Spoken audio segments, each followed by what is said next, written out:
In the stillness of the night, beneath the vast cosmos, a truth resonates. The path to true peace lies in the acceptance of suffering. These words, spoken by Siddhartha Gautama, stir souls toward enlightenment. The world was tumultuous when Siddhartha was born into the opulence of the Sakya clan in ancient India, circa the 6th century BCE. His father, King Suddhodana, shielded him from life's hardships, striving to mold him into a great prince.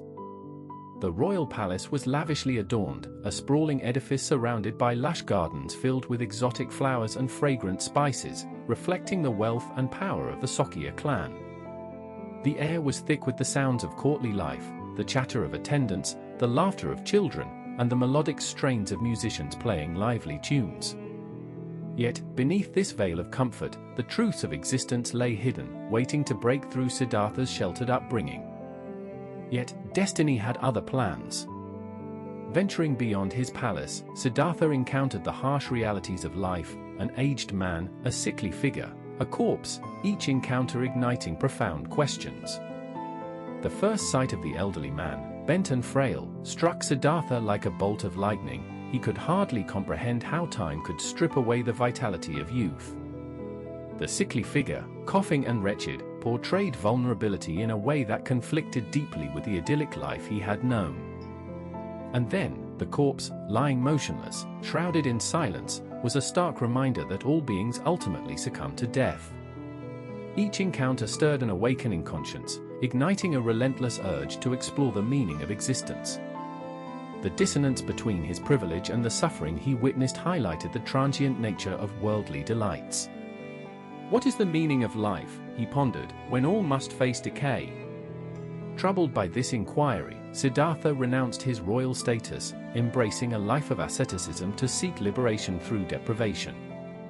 The palace, once a sanctuary of opulence, became a distant memory, its golden walls fading into his past like a fleeting dream. In his pursuit, he experimented with extreme practices, leaving his body frail and his spirit restless. He fasted for days on end, his body growing gaunt and emaciated, each rib protruding like the branches of a withering tree. He lived on mere grains of rice and drops of water, believing that punishment of the flesh would lead to a transcendental understanding of existence. Siddhartha's days turned into a blur of suffering. He could feel every pulse of pain reverberating through his hollow frame, yet his mind was resolute, a flickering candle burning against the wind. Despite testing the limits of his endurance, Siddhartha found himself ensnared in suffering, unable to break free from the very chains he sought to escape.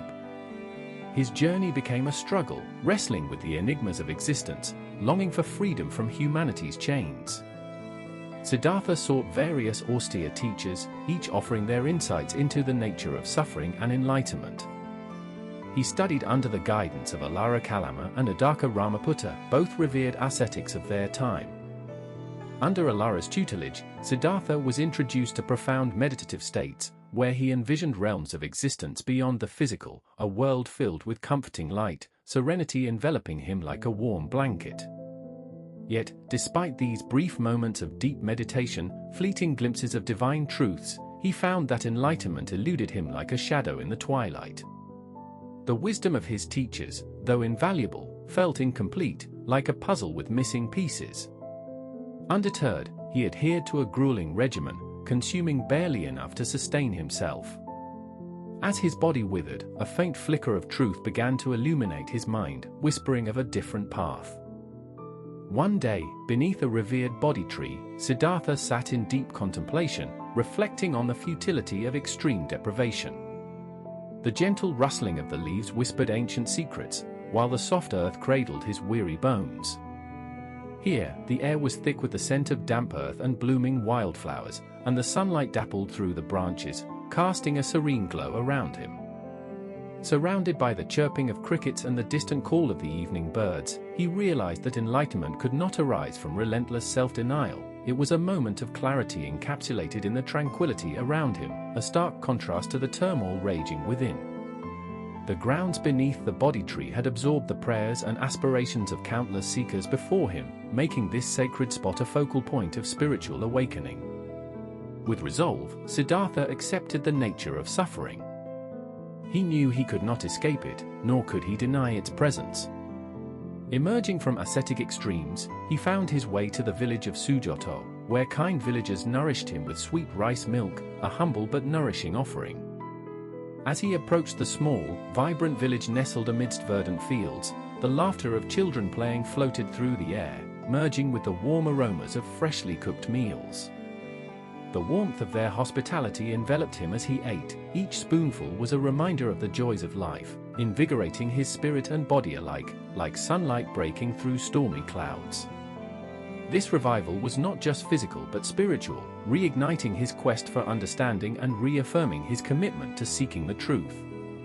Now healthier, Siddhartha recognized that enlightenment involved confronting suffering rather than escaping it. This epiphany set him on the path to the middle way, symbolizing a balanced approach between indulgence and self-denial. He returned to the banks of the river Niranjana, the place where his profound introspection had begun, seated beneath the sacred Bodhi tree once more, vowing not to rise until he attained ultimate truth.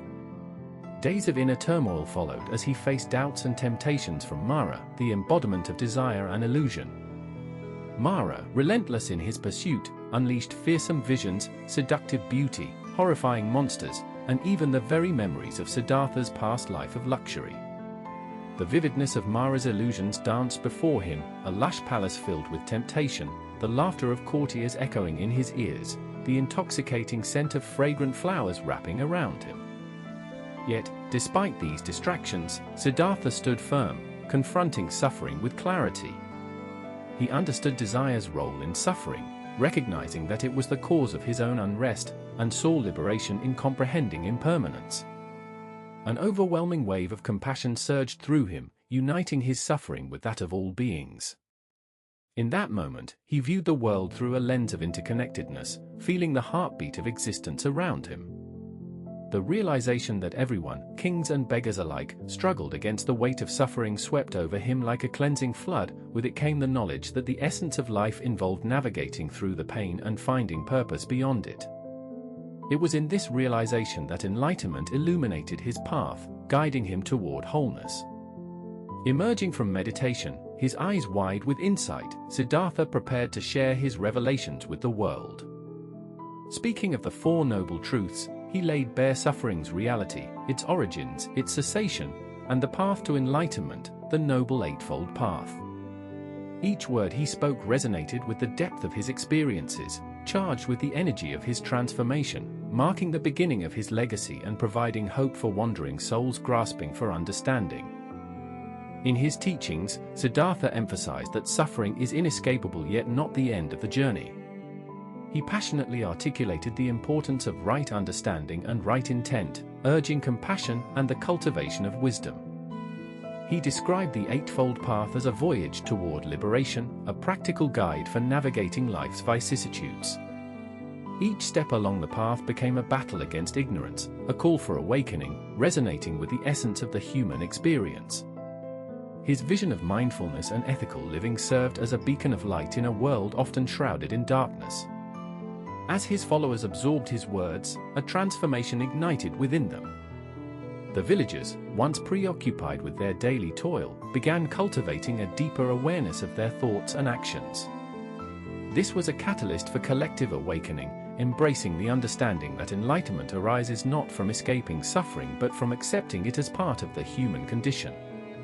Siddhartha became a guide, leading others toward a life rich in clarity and compassion, offering them the tools to navigate through their struggles while fostering an inner peace that rippled outward. Though the journey was fraught with challenges, Siddhartha remained unwavering in his commitment to his truth. He traveled from village to village, sharing his teachings under the shade of ancient trees, on the banks of flowing rivers, and in the hearts of those who longed for answers. His words took root, like seeds planted in fertile soil, promoting compassion and understanding across cultures and generations, transcending the confines of time and space. In today's world, Siddhartha's insights remind us to acknowledge suffering, fostering mindfulness and connection in our increasingly disjointed lives. The pace of modernity often blinds us to the struggles around us, but his legacy invites us to engage with ourselves and others, promoting understanding over judgment. we may find solace in recognizing our shared humanity, an acknowledgement that binds us together even amid our diverse experiences. Siddhartha's journey illustrates that enlightenment is not an endpoint but a lifelong evolution, an ongoing recognition and acceptance of life's ebb and flow, choosing to respond to the trials we face with love and compassion. His story reinforces the idea that understanding is not a solitary journey, it is enriched by the bonds we create with others, the conversations we share, and the kindness we extend. As we reflect on Siddhartha's life and teachings, let us ask ourselves, how do his words resonate with our lives today? Can we embody his principles of compassion and mindfulness? By embracing kindness and understanding, we contribute to a brighter, more harmonious world. Siddhartha's journey, though distinctively his own, embodies the spirit of humanity, offering us a path toward awakening amidst the chaos of existence. In recognizing our shared struggles and the potential for compassion within us all, we can cultivate a greater sense of unity and purpose in our lives.